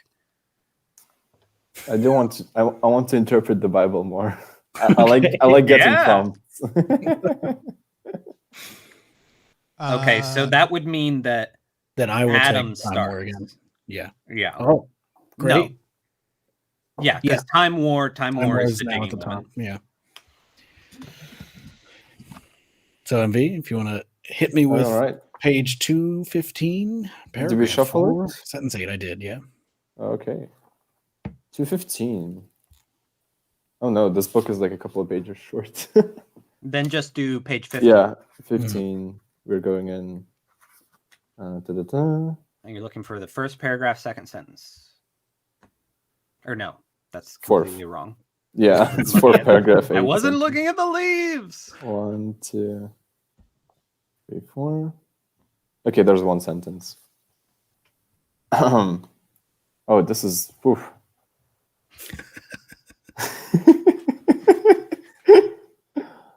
Red puzzles through a labyrinth of bones. Yes. God. Red puzzles through a labyrinth of bones. So right off the bat, you've got the TV show Bones. Okay. With It's a labyrinth made of DVD copies of all the various seasons. with what's his name and David Zooey- Boreanaz. and Zooey Dave Chappelle's sister, who's married to Cricket from Always Sunny. You've got a lot to work with. Mm-hmm. Red puzzles through a labyrinth of bones. God, this is a lot of pressure, I think. Because just this being what appears to be the first chronological timeline, what made all this happen? Well, clearly the red puzzled through. A labyrinth of A bones. labyrinth of bones. But that could mean Labyrinth of anything. bones. Yeah. It's infinite. Well, there was only a certain number of seasons of Bones. It did eventually get canceled. It ended too soon, in my opinion. It ended too soon. I'm gonna say so. Last we saw our hero or villain or whoever this is, our barn builder. She was crying in a Marilyn Monroe mask. Like you do. And I think we'll pick up right from there. She like stands up resolutely and walks into the barn. This is the first time I think in this storyline that we're seeing inside the barn, because previously inside was outside because it was under construction. And inside the barn, it looks like, oh fuck, I don't know. I've got like 14 different ideas, and they're all shouting to be the one. The possibilities for this barn are endless. There's kind of like a low, almost imperceptible swirling mist inside the barn. And she opens a trap door that like astute viewers will notice is exactly where it's in the same exact part of the barn where all of the children found the masks. And it descends down, and like in there, like the lights turn on, and there's just masks kind of everywhere on the walls. And she takes the one that she has on off. We don't see her face. Puts it on the wall, grabs a new one that has no tears, and heads back up. I think that might be. The new mask that she grabbed, is it a completed Marilyn Monroe mask? Like, It is is. it full of Marilyn Monroe masks? Okay. Yeah, it's like a row of Marilyn Monroe There's one masks. Marilyn Monroe mask down there with a That tear has stain, a tear like a tear emblazoned. groove. Yeah. All right. At least one, anyway. Yeah. Who knows how much of a crybaby she is? Always have to make new masks. Keep crying on these. Next is our Bible Mare to MV. And he does everything well, even make the deaf hear and the mute speak. Wow. All right. Getting so much Bible today. Certified banger. Tony, where'd you find that one? Matthew's Gospel, Oh, thank you. Thank you. That was good. chapter 7. Always cite your sources. You know,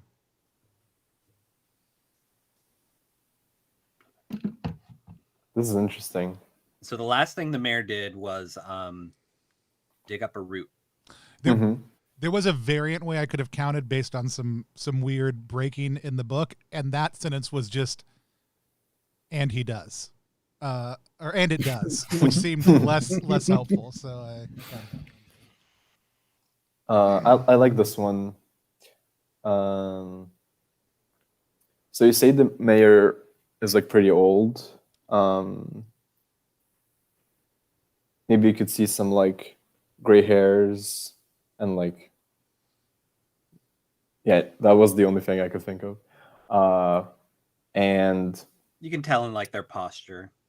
yeah, some wrinkles in the skin, like as we get in a little closer. the root she digs up is the root of the tree, and you can see it's like there's a moment when it like cuts off and it's like old and dry, and she follows the root like towards a base of a tree, but she doesn't reach any base. She just like wants to follow it to a moment where it's like still like alive, basically. And she reaches that point where it's like more or less a live root, and she starts like chirping away a little piece of wood, and as she holds it, you see her hand de-aging, but only her hand, and like you see like it become like young again, essentially.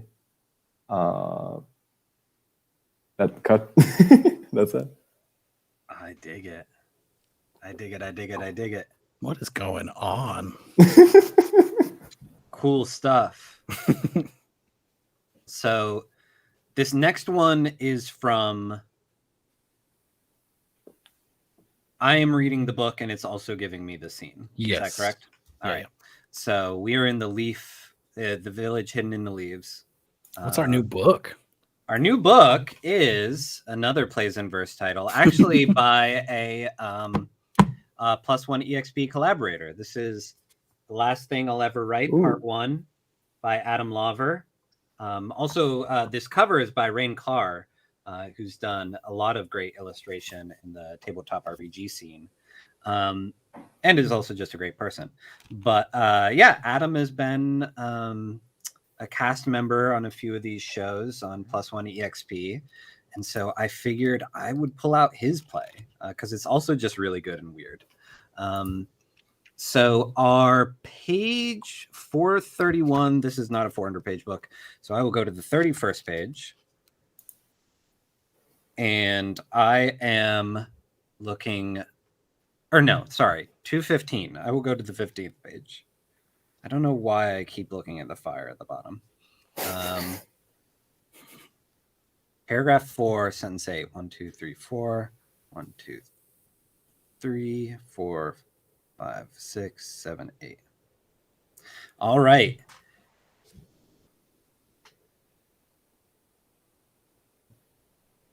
The sentence is blue and green and teeming with life.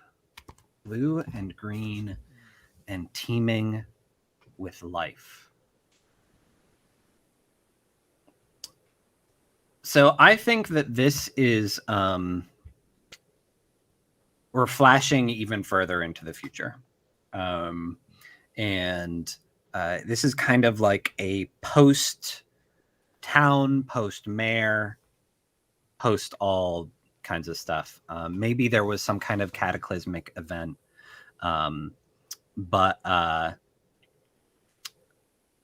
we are like, we're following the camera, and the camera like kind of goes through this really lush green area, like just completely forested, and the camera pulls in on this barn, and it's very mossy and overgrown, all kinds of vine and creeper and stuff on the sides.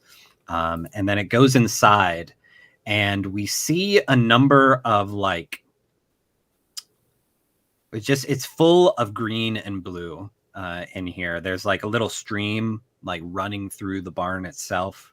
There are like butterflies in the air, like shafts of sunlight coming down. And we see a number of trees. And as we get closer, we can see that they are shapes. And they all have like foliage that looks like someone stood over some kind of windy grate. And it blew their skirt up some. And we can tell that it's like in Annihilation, with like when you find like the plant people that have been turned into plants, but they're these like Marilyn Monroe trees.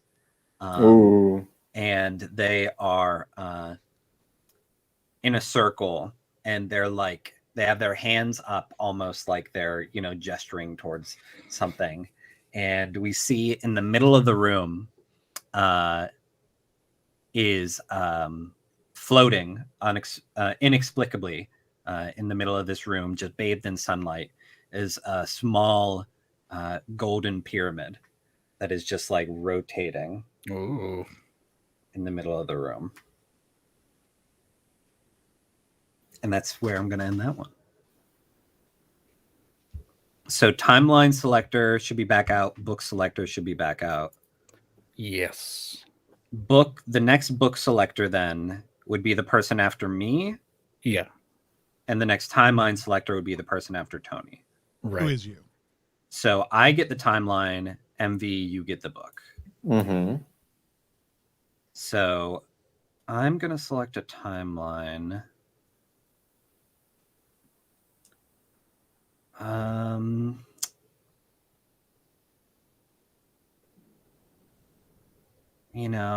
I kind of... Wait. That's fine. No, go for it. This is your I was game. going to say the next book selector should be the person after whoever picked the last book, which would be MV. So I think Tony should. No, I picked the last book. I picked the new book. Uh-huh. You picked the new book, but you picked first. If Oh, that makes sense. Yeah, so it's to like make sure that everybody's taking a similar amount of turns. So sense. it would be Tony. Yeah. So Tony is the book selector. What elegant design. Look at that. Am I still the timeline selector? Yes. Yeah, that one just goes once around because you're only picking one timeline selector. But Okay. And so I need to put the new timeline in. So Tony, you can see what your options are.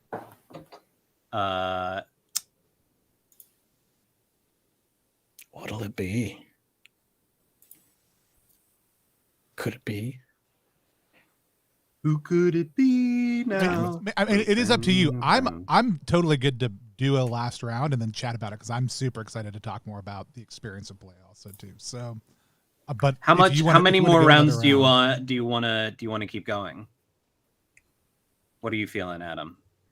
Whatever everybody wants to. I'd also be cool with grabbing the last one. I'd be cool with, Why don't we do one more and one then more and one last? That sounds great. Yeah. Same. Okay, so I am going to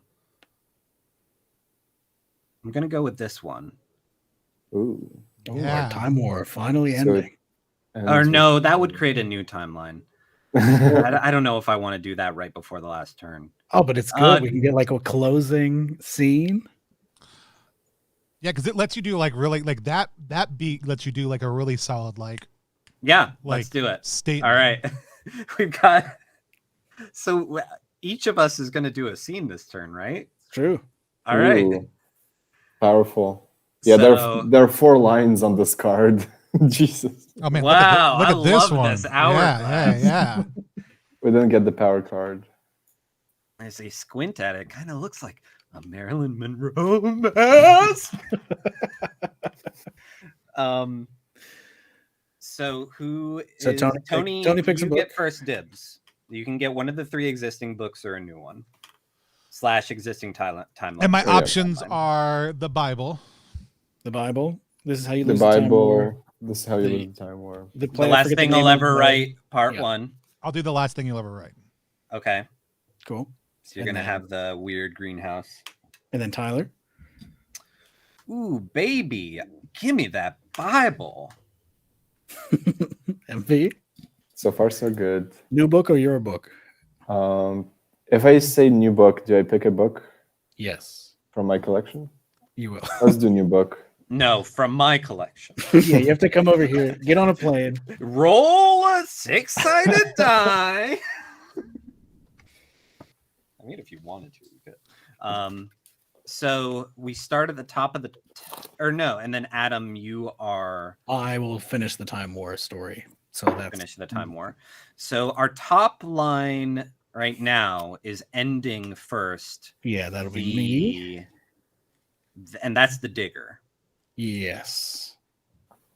So if you want to read off page 913, paragraph 2, thing 6 of This Is How You Lose the Time War. Yes. So probably page 13. Yeah, it's not a 1,000-page book. Nope. There are very few of those. Yeah, authors these days. Lazy. 1, 2, 3, 4, 5, 6. Ooh, that's a good one. Not every battle's grand. Not every weapon fierce. Not every battle is grand. Not every battle is grand. Not every weapon fierce. She climbs out of that underground little collection of mask zone and reemerges into this misty barn. And standing right in the center of it is a very tall man or person in a JFK mask. And it's very tense. It lasts. If this was like a movie, it's one of those scenes where like, wow, they're really dragging this scene on. Cutting back and forth between the two. Somebody goes to the projection guy. Is like, hey, I think it froze. It's frozen. It's frozen. And we get there's like a brief conversation where the JFK person or the person in the JFK mask, you just hear, "Is it done? Are we ready?" And the Marilyn Monroe mask person goes, No. I need more time. I need more time. This isn't right. What this isn't a good way to go. It's not. They're not perfect yet. I keep trying. Uh-oh, we lost Tony. Oh no. It's fine. Okay. I keep. It's just too scary for him. He has his hands over his eyes. And JFK walks up and like puts a hand out and like demands the mask. And she hands it over. And we see for the first time her face. It's completely empty. Oh. And as she's handing it over, he actually puts it back up to her face. And like some special effects happen. And then all he's doing is holding a mask and she's no longer there. Yes. Damn. I love it. So next Damn. up, I believe would be Tony. The continuation of the greenhouse line. Mm-hmm. Unless Tony, if you are busy at the moment, we could also just skip Oh no, to- there's a picture to show you. That's what I was getting ready to do. Oh yeah. Do you want to do that now? Whoever's got the Bible. Do you want to do the Bible now? Yeah, it's time for a little Bible. So this That is page is a picture. yeah. So this is the dome. I'm trying to get both light and other stuff working here. 'Cause This is Okay. I just moved my setup around. The dome Oh. of St. Peter's Basilica. Okay. Is that our sentence? That's what's on that page. So no matter how many times I loop around, that's what it's going to be. I like it. I like it a lot. This is perfect. You want to know anything about the dome of St. Peter's Basilica? Or are you good? I think I know about the dome of St. Peter's Basilica. My God. St. Peter built it himself. Painted it up He hammered real it. good. He really slammed it in there. But all right, so we have the mayor, and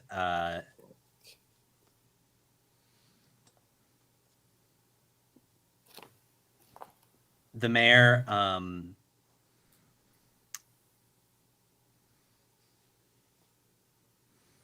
So the mayor, the last we saw them, they had found this living part of the root, and they cut a piece off of it and used the sap and the fluids on their skin, and visibly became younger. And so after they do that, so far they've just been in their office and outside. They haven't actually been in the barn yet. And just beyond this route, you can see that if you kept following the route, the living part of the route, it would lead up under the barn. And she can see the barn, and she walks through the door, and you can see that the barn itself has taken on this. It feels like a place of worship. It feels like this kind of saintly place. And we can see some of the plant growth and things that we've already had foresighted in the future. But the pyramid is not yet in the floating in the middle. And we see her go and brush some dirt and some grass that has accumulated in the bottom of the barn out of the way. And she finds the trap door that we had seen before into the mask cellar. And we see her open it and descend in. But we don't see what happens next. That's where that part of the story ends. And so next would be Tony for the blue, the far future greenhouse plant people pyramid spinning. Yeah, so it was a beautiful scene with Marilyn Monroe, tree people, and a pyramid. Correct? That's the yes. Okay. And so I am going to. It's the wind. I'm going to 9/13/26.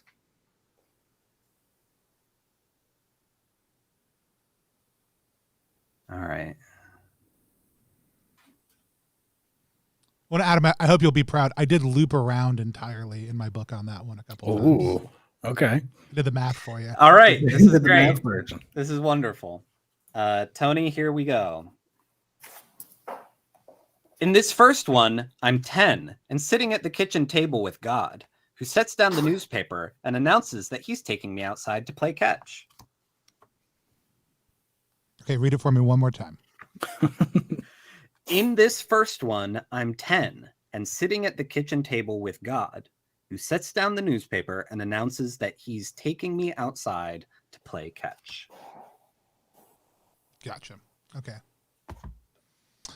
So all of a sudden, we see these, beautiful trees, this pyramid kind of swirling around, and a small young boy walks out from between the trees. And at first, to the audience, it would really kind of probably appear like, oh, this looks like JFK Jr. What it actually is just JFK 10 years old.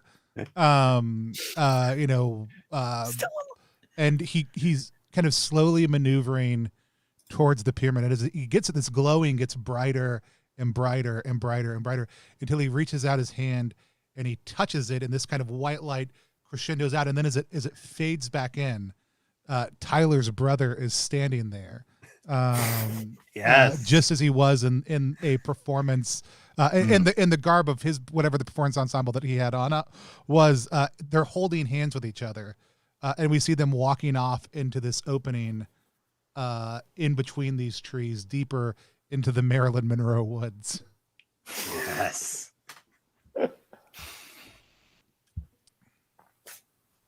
Oh my. I love this so much. And now a new story begins. Hmm.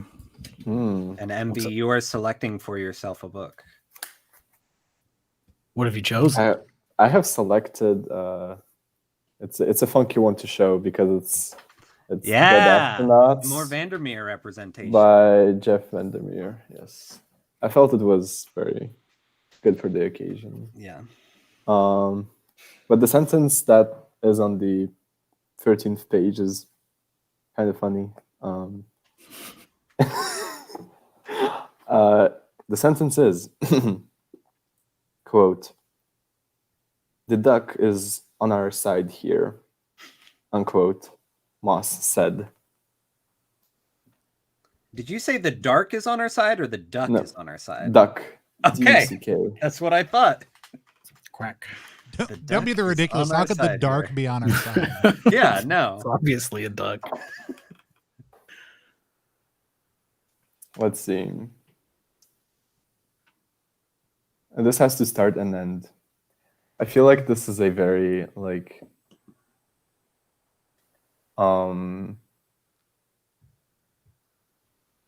this is like a different perspective on the events thing. Okay. And there's a duck who's like maybe it's like it's an immortal duck, and it's been at the corner, like at the very edge of the screen in every single shot that we had. Yes. As we zoom back through. Yeah, there's like a montage of like every single event, and there's the duck in each one of those. And it's been watching very silently all these events happening to this barn. And it's sort of just like walking around, and it sees. I think there is some crossover, but it doesn't cross over with this one. So many paths, but it is walking inside the barn. And do we know what time period we're in that it's walking inside the barn right now? Yes, it's a good question. I think. Is this one of the ones that we've seen or a completely separate one? I think this is far, far future, because this is Immortal Duck. Yes. The barn is like completely destroyed. Like it's all overgrown. There's nothing inside except like plant growth. And it comes in, and there's like a little nest, like a duck nest. Ducks do nests, right? Yeah. They're birds. Ducks do nests. It's a little duck nest, and there's an egg. This is where the scene ends. Oh, Yes. we end good on an egg. The immortal duck. All right. I loved his playwriting. Two So ducks for Verona. Are we doing the final card here? Is Yeah. that Sounds consensus? good. Let's go. Slam it in. Who's the book? I guess whoever had it just has it again, since we had 4 and we have 4 players. I was book selector. Mm. Which one would you like to close out? I have not done Time War yet, so I'll do Time War. I think Time War's over. Oh, Time War. Time War ended. is Dang over. it. But you can have the duck book. Yeah, You we can have the That's duck what book. you would What get. is Duck Book? Yeah, Dead Astronaut. Just dead astronauts. Dead Astronauts. I'll take Dead Astronaut. Dead ass, as the kids say. That's exactly what the kids say. So Have you after shuffled? Tony in order Is you? would be me, and then MV. Is that right? Is the three? So everyone but Adam is closing it out. Yeah, big fan. I like I like listening to the end and not having to I mean, you Figure made out whatever. You just Just made as the I- game. You don't have to play it. just as I planned. So I will go next. Is the Bible still in play? Bible is. The Bible's in play. Bible's take always that. in play. I'll take the Bible. I'll take the Bible. and then that leaves MV with the last thing. Yeah. Right. The last thing I ever wrote. So shuffle the cards. So the top storyline would be That's the last thing. that's The last thing I ever wrote. Yep. Then the So- Bible. Then So The last- that's MV. You are going to close this one. Yeah, Mhm. the last thing Adam Lover ever wrote is the first thing that we will close out our show It's the with. it's the last thing, part one. Such a great title. Yeah. Mhm. All right. Page 54. 37. This is such a great piece to end this on. Also, to the quote that I just pulled out or counted out. Ooh, damn. Just getting good sentences. Oh, 43. Oops. And it is paragraph 7, sentence 2.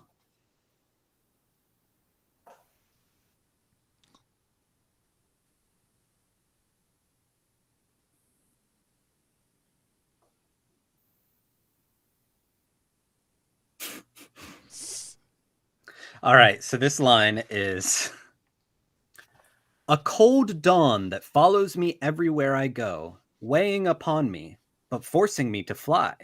You know? I'll read it again. A cold dawn that follows me everywhere I go, weighing upon me, but forcing me to fly, you know?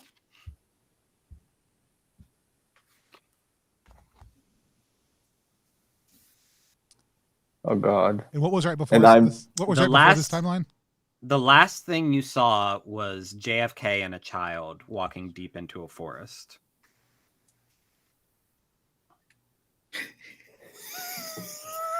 Now, I will say, as you think of this, Tony, I was very tempted to fudge things, but I chose not to, because the next sentence is Velociraptor from living room. Wait, is this one mine? Yes. I thought I picked. Wait, no, I no. picked It's duck. MV. Oh, no, it's MV. It's I'm So sorry. mine. I picked Yeah. duck. Yeah, I keep thinking about this. That duck is just, it's immortal. It's everywhere. I think that's going to be in the Reddit for this. That's going to be like one of the hotly contested things. Like, is the duck immortal, or was it a family of identical ducks? Is it reborn? Does it die? I saw them eating duck at the feast. Like, that's going to be the type of things that are happening in the. Hey there, everybody. This is Joey YouTube. We're going to be going back through and identifying every duck that shows up in Some Like It Hot, starring Marilyn Monroe. This is very She was in interesting. Some Like It Hot, right? What a good movie. I want to end this kind of short and sweet. Mhm. Probably because I have this is going way off rails. Yes. I think the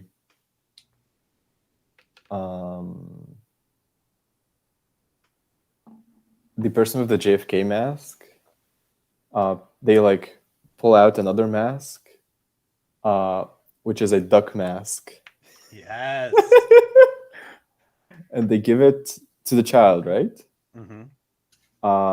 The child takes it, puts it on, and flies away Yes. into, like, not into the forest, but like away up, like, and escapes the trees. Mhm. And we see just like the kid disappearing somewhere, and that's it.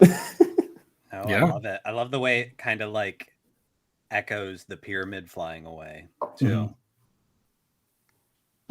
So next up in the timeline, Closing out the Bible. closing out The the Bible. Bible. This is the end of the Bible. So this is a reflection on Leonardo da Vinci's Last Supper by Michael Stevens. It's just one of the interstitial pieces in this this kind of embellished Bible that I have. Where was it? Oh, instead of the linear progression of events, we seem to be viewing the entire meal from a vantage point that defines the limitations of time. Wow, talk about appropriate to our story. All right. Would you say that one more time? Yeah. Instead of a linear progression of events, we seem to be viewing the entire meal from a vantage point that defies the limitations of time. Okay.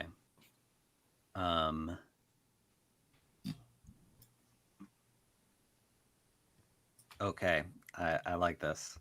So this mayor just became young again. And she goes down into the basement of this barn. And there are all these Marilyn Monroe masks hanging in there. And including, and like as the camera pans past them, we see the one that has the tear stain on it. And she takes that mask and she puts it on. And then she walks up out of the cellar. And she's back in the barn. And she walks out of the barn, and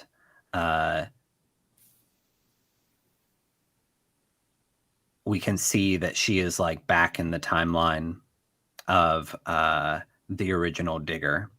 And we can see that her young body looks the same as the body of the young woman who was originally digging the ditches. And she watches as she peers into, I think, were they in the barn or were they in the hut? I think, let's say they were in the hut.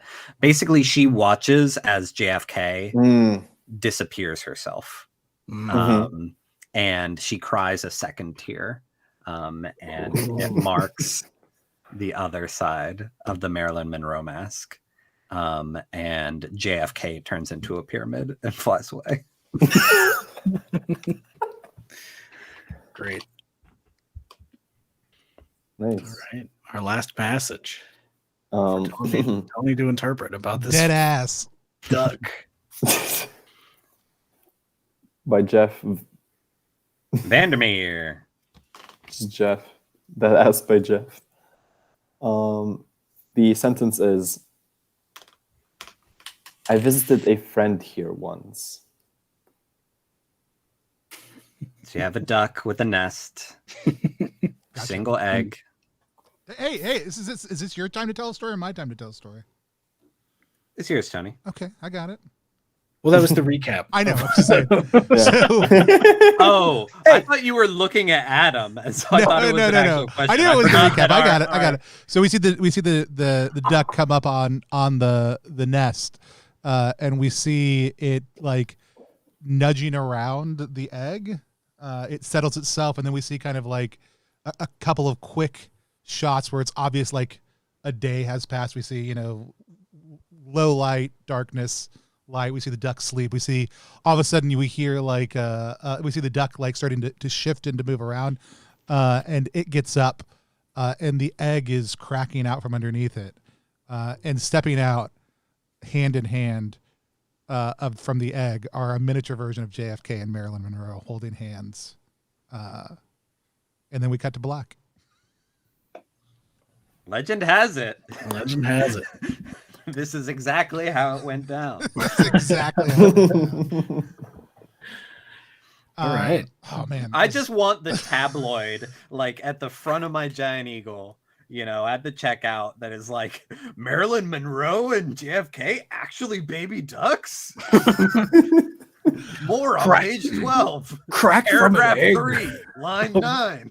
All right, here we go. We're gonna do our reaction roll. What is reaction roll? Reaction roll is a live stream within a live stream. It's our chance to sit down with the creator of a game that we just played and talk to them about what our experience playing that game. Today, we just played a absolutely phenomenal version of Legend Has It. There are a couple different settings you can play in. We played the object of legend. Ooh, it's also an object lesson. Using Legend Has It by Adam Bell. Adam, for people who are not familiar with games like Legend Has It, which was really amazing, and I can't wait to dive in and talk about it with all of us. Tell us a little bit about the game and where it came from, what you do, what it is, how people can find out more about it. Yeah, so the game is a anthology myth-making card game where you pull story prompts from your own books. And so, like I said at the top of the stream, that is the easiest way to explain it, because anthology, we're telling a bunch of different stories related to the same thing. Myth-making, the stories are like supposed to feel kind of mythical and fun. And then card game, it's a card game. It's going to come in the size of a 54 card deck of cards, and there are different cards for the timeline that you have seen on stream, the different mythos types, bookmarks, number generators to figure out which page to pull from, and then some alternate rule cards that we didn't get into at all today. Yeah, so you can find more at either the link below, ttrpg.link/LegendKS, or you can go to kickstarter.adamybell.games. Both of those will take you to the pre-launch page, which will be turning into a regular old launch page sometime by the end of the month. Awesome. But not next Tuesday, necessarily. Not next Tuesday, necessarily. No. It'll be Apparently not next Tuesday. It'll be whenever I get the majority of copies of Grasping Nettles in the mail, so I'm not juggling both at the same time, because that sounds tiring. And thanks to Dice Ghost for helping drop that link in the chat also too. And if you're watching later on YouTube or somewhere else, the link's in the description as well. I had a blast playing, but I'll share my thoughts in just a second before we dive into that. Actually, I do want to ask you a question first. Mm-hmm. Maybe let you share a little bit about how does this compare to other times you have played this game? So I haven't played it often. Actually, this is the second full playthrough that I've done with other people. The other time they also chose the Object of Legend because it's just so tempting, honestly. That time, the first full playthrough, we had a story of a spooky well that had a funny Scottish man living in it, and there was a large sphere of black glass that was like causing the whole town to go destitute. It was also pretty wild. No ducks or Marilyn Mansons, but Marilyn Manson. Marilyn Manson's. Wait, which game? We were playing very different games. Marilyn Monroe. Sorry. I was gonna say maybe the man would have was been JFK, different. but he was very Irish. Awesome. I can't wait to hear what everybody else thought about it, though. Let's hear from MV first. MV, tell people who you are and where they can find you online, but also tell us what it was like to play Legend Has It. Who am I? You can find me on hypertextcorner.com. I'm MV. It was super fun playing this. I'm number one fan of Anime Bell world building games. No, I'm the number one fan. No, I'm the number one fan. I got to say it first, so I win. Yeah, no, all right. Fair. That's how it goes. Mm-hmm. But the like in general, I love the idea of like bringing media into games. I remember the Wizards and the Wastes was the last game I think I played that had that, where you had to, where any like spellcasting you do is like from a book or any other media you choose. And I love that you can like take your favorite books and just like grab them and use them one more time other than reading. It just, it feels so nice. Great to do that. Awesome. Do you have any questions for Adam that you want to ask about the game? Questions. What's up? How's it going? How do you feel? Just had a good time playing this game. Glad to see that it does work again. Also, still. That's great. If you think of one, let us know. Also, if you are watching right now and you have any questions about the design, the influences of the game, or anything else, feel free to drop them into the chat if you're watching right now, or comments if you're watching somewhere else later on. Tyler, tell people who you are, where they can find you online, and what it was like to play Legend Has It. Yeah, I'm Tyler Crumrine. You can find all the work I do at possibleworldsgames.com. or follow me on social media at possiblewgames. This is great. I've been lucky enough to play a number of Adam's games and play games with Adam here in Pittsburgh. And I agree with everything that MV said. I think that it's really ingenious, the kind of like mining of sources that people already have around their home to create content from. But I think there was like one of the things that I really like about this game is even just online, there's something very fun about like moving pieces around the table, about like visually being able to see not just the storyline, but like what are our options, for the storyline, kind of thinking, 3 moves ahead of like, okay, so do I want to end this here or do I want to extend this one? And I think it does a really good job of like even teaching people good like storytelling habits of like knowing when to put a cap on a story versus knowing which ones have a bit more life in them. And I also love that it's going to be a deck of cards that's going to be easy to take everywhere. Because as fun as it'll be to, play like at home with friends, like this is a perfect travel game. Or because, Mima's house is going to have different books. So Adam, my question for you is at what point in the design did the cards come into play? Did you have an idea? Was it like, I would like to do a card game and here's something that I think works well with 54 cards? Or was it, I want to do like a mixed media game. How do I choreograph that? I can use these cards to like be the prompts for books that we use. Yes, so the steps were, step 1, I'm sick of not having ever made a card game. So I wanted to make a card game. And so I have like this big whiteboard that I take to wherever in my apartment I want to brainstorm games. And I sat down on the floor in front of the TV and I basically drew what you see. Like I drew the storylines. I was like, what if the cards have lines and they connect? And I was like, well, what the heck what is that? That looks cool. I'm into it. And so like, I thought of the word, the word storyline passed through my head. Yeah. And so I was like, great, that's good. It immediately makes sense. It's nice. And then I was like, well, what the heck can you do with that? Each one is a different storyline. They start, they end. And so I was like, I guess I have to write prompts on the bottom of these cards. And I wrote like 2 of them and I was like, that will get boring. It's the same prompts every time, but not in a cool way. Like For the Queen and The Quiet Year are 2 games that have a deck of prompts that are the same every time, that don't get boring. But I think for a game like this, when you'd be using the prompt multiple times. On the same card, like to advance to it. I was like, no, that's no good.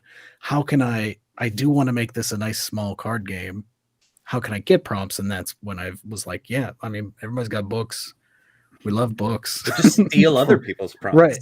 There's just random sentences that like when you take a sentence, like no matter what the book is, if you take a sentence out of context, it's going to give you some sort of feeling, which I think is super cool.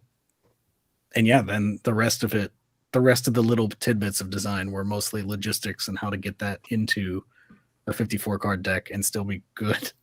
So like the random number generation that came from like, I started with dice and then it was like, I'm not putting dice in this card box. What can I do? So then I ended up here and that's the progression. Legend That's has the it. storyline. No, I love it. I had a blast. I didn't doubt I would have a blast. I think I'll talk a little bit about what I love in a second, but it kind of starts with this question of like the Grasping Nettles, which we played last year right around this time.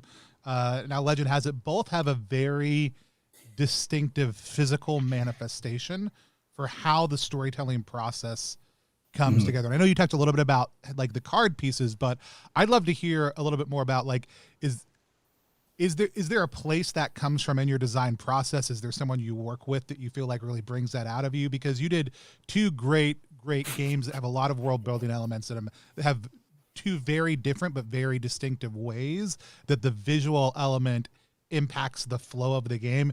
That is incredibly helpful and incredibly well put together. And so I guess my question is, why are you so talented?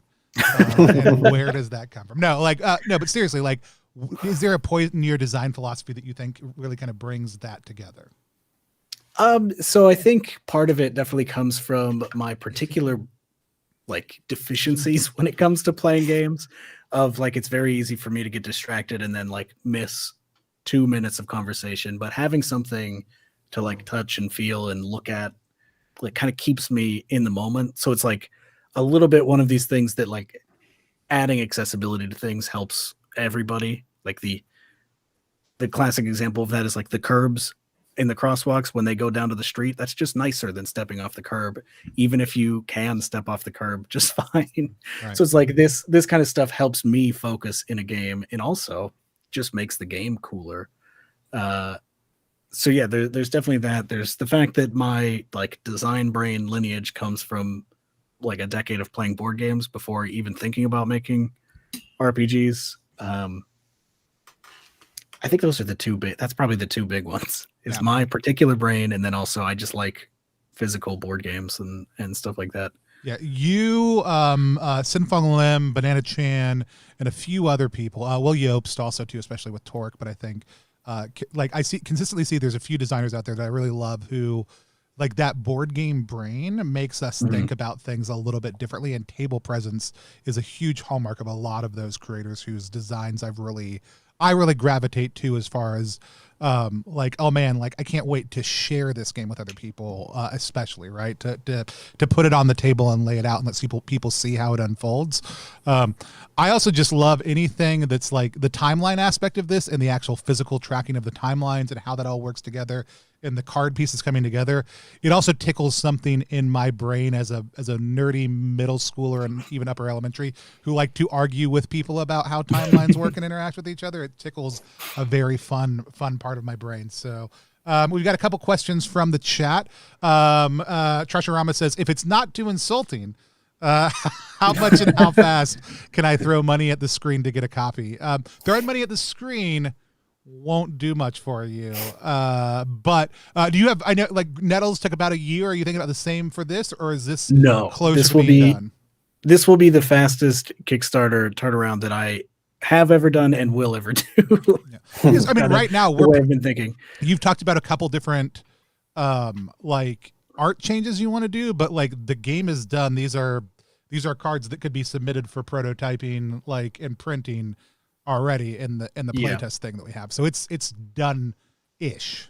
It's pretty much done. I've got some icons. Sasha's working on a couple icons to replace the alphas and omegas. And then it'll just be a matter of like going through, proofing all the text again, and putting in. I'm getting it printed through the Game Crafter, so hopefully this weekend I'll be putting in a like an order for a proof. So then I'll just have that in hand, and assuming that that's all good, which it should be because I've followed all of their steps to designing cards digitally.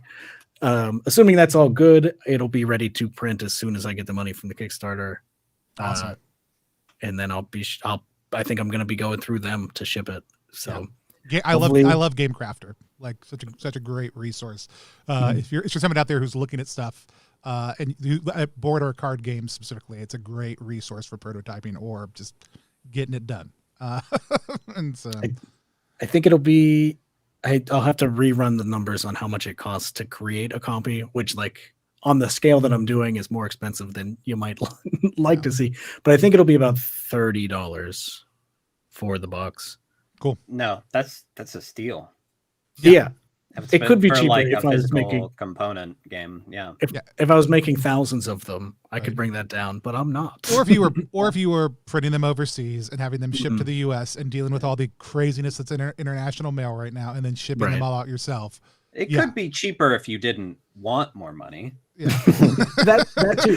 If I didn't need to pay rent, or Yeah. if food didn't cost money, If we take the Adam Bell out of the picture, You know, it would be so much It'll cheaper also to make this be- game without Adam.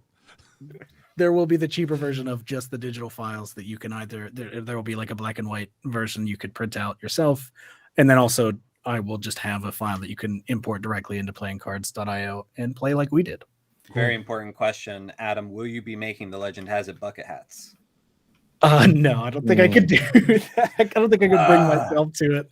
Why do you want one? I would love one. This design's I hate bucket hats. This design screams put me on a bucket hat. Tony, kids are all about the bucket hats. I know. Days. I hate watching my teenage, It's a almost hat adult you can children carry things in. No other hat can do that. Yeah, no other hat. How would I put anything in this hat? What would that? How would I even do It'll that? fall right through. Where would it go? No, I love it. The other question that Dice Ghost has is, was a design focus for this to have a collaborative focus? Because he can also imagine that it is a nice solitaire game too. Yeah, it definitely, and this is true for Grasping Nettles as well, because I like to focus. I went into this very slightly in the Grasping Nettles game design guide, but I like to focus on collaboration over cooperation in my games, which might sound like it doesn't mean anything. But to me, I see that as like the collaboration is we're each putting things on this pile, as opposed to cooperation. It's like, let's kind of like figure out what this is and then put it on the pile. But because I'm focusing on we're each putting it on the pile, like they definitely just work as single player experiences. I've played this a couple of times by myself, just like testing out the mechanics. And it's definitely weirder to just be pulling all these books. You feel a little unhinged, but like it works. It's kind of cool and a lot more contemplative to just sit there and tell yourself a story. But that's solo games. Yeah. And I can't imagine this as a if you're somebody who wants to do creative writing, this could be a really cool just prompt warm up practice to take 30 minutes, pull some prompts, do some work, write some stuff down, and then take a break, put it away, come back the next day, and just get your creative juices flowing. So. That is all the questions that we have in chat. Any of you guys have any more that you want to toss out there? Cool. No, just can't overstate just how much of a blast this was. And it was so much fun. Yeah, I'm very excited to play it again. And I agree with Tony. It's like it's one of those games where it's like, oh, this is a good game to like teach people storytelling games with. Yeah, because I feel like there's enough bits where you can. It isn't a matter of saying like, okay, you're a ranger. I'm like, oh, well, where is it? It's like okay, we are just telling a story, and I can point to this card and say like, this is where we are in the story. Here's a sentence. Like it's kind of like an exquisite corpse story maker. Yeah. And that is a little bit like the idea of, or at least my design sensibilities of creating a card game. I like to really think about like, okay, well, what can that bring to me that a PDF can't, that like a zine, a book of rules in a zine can't do. And so for this, like, yeah, the different storylines, like that could just be roll a die to see if your storyline ends or whatever. You could do something like this, but it wouldn't be it wouldn't bring like this like sense of a storyline to the table. So like figuring out what you can do with the cards themselves and like the components that you're bringing to the table is like super important to me. And it lets you do things that are a little more complicated without noticing it. So like that step of figuring out if the storyline ends, it's seamless when you have the cards, but it or would be even like, just like the rotating of the card. Like that was something that in a digital space we're like, oh wow, you could do that. Whereas rotate cards. I think most people are just gonna be like, oh yeah, I mean, well, if I turn it this way. The other thing I would say is like a lot of the like card games that are storytelling generators out there are really just like they're big weird decks of like a bunch of story prompts with no real mechanical heft to them. Like again, the information design, both visually as well as just the mechanics of this are incredibly smart and crisp and fit together just really well. But it's again, like for me, a lot of it is like, how do I trick my board game friends into playing a storytelling game or playing an RPG? And the Quiet Year, Grasping Nettles, and this game all have that great feel of like, I can sit it down and be like, we're going to tell a story. Here's how we're going to do it. Explain mechanics and have it sound like a game, not just have it sound like. And then you're going to draw the next card, and that's your prompt, and you take the story from there, which isn't a game in the same way that I don't think Apples to Apples and Cards Against Humanity hacks are games. Like, there's no real end or mechanical reality that makes them enjoyable in an ongoing way. This one, there's some really finite pieces that cause it to have real shape, and that I think is always the challenge in a storytelling game that's kind of open like this, is how do you give it the shape of the thing, so that people who have never played a game like this can easily do it. And so I'm super excited. People, if you want to go to ttrpg.link/LegendKS to check it out, please do. It'll be launching later on this month, and it'll be out pretty quickly to you also afterwards. Will the Miro board setup be available as part of the digital version of the game? It's playing cards IO, not Miro, but I think Adam did address that. You will get a file that you can drop into playing cards and play it virtually. Yeah, playing cards is super easy to export and then send to people. So I will be doing that. Awesome. If you want to, we have a couple different things coming up tomorrow. There is an event called Zemo happening over the course of the next month, which is Zine Quest is in the hospital, and we don't know if it's going to survive. And Zemo is its child who is trying to take over the reins of the company. If Mo made from the Three Stooges. And it's a zine event all month long. So there's a lot of creators who are releasing zine-based games next month. We'll be covering a lot of those. If you are in the Discord for Zemo, I'm going to be teaching a session tomorrow on how to build a press kit and how to do outreach around your game, because apparently some people think I'm good at that. And I do have all the tools. And so if you want to be a part of that workshop, hop in that Discord. But I will be recording it. I won't be streaming it live, but I will be recording it to go up on our YouTube channel also too. So hop over and subscribe to that if you hadn't. Also, we were going to start today, but man, I'm behind on everything, so we didn't. We're going to be itch funding Through the Void, which is our space minimalist OSR style RPG. It's inspired by Down We Go, the system that we helped develop with Marcus Linderum, which is a fantasy one, but that's going to be itch funding over the course of the next month. If you want to support that, that would be awesome. You go to ttrpg.link/TTV, like Through the Void, to back that. It's also my birthday on Monday. Same. We're birthday twins. We're birthday twins. High five! Boom. My birthday was in July. And MV has also developed the ship rules for that, and they are tremendous. I did. And we were just met about it right beforehand. I'm very excited. So stay tuned if you got other stuff. And then tomorrow we'll launch itch funding stuff, and we'll have it going for the next month or so. And then we'll put that game out for print at some point in time. So yeah, keep an eye out for all that. With that said, we don't have a good way that we close out actual plays ever, and I'm never going to develop one. So until next time, we're just going to wave at the screen and smile until I take us offline. Go back. Legend has it later on this month. Please do. Now let's talk more about Tyler being available to clean. Adam, thanks for making one for the gamers. Hey. Fine.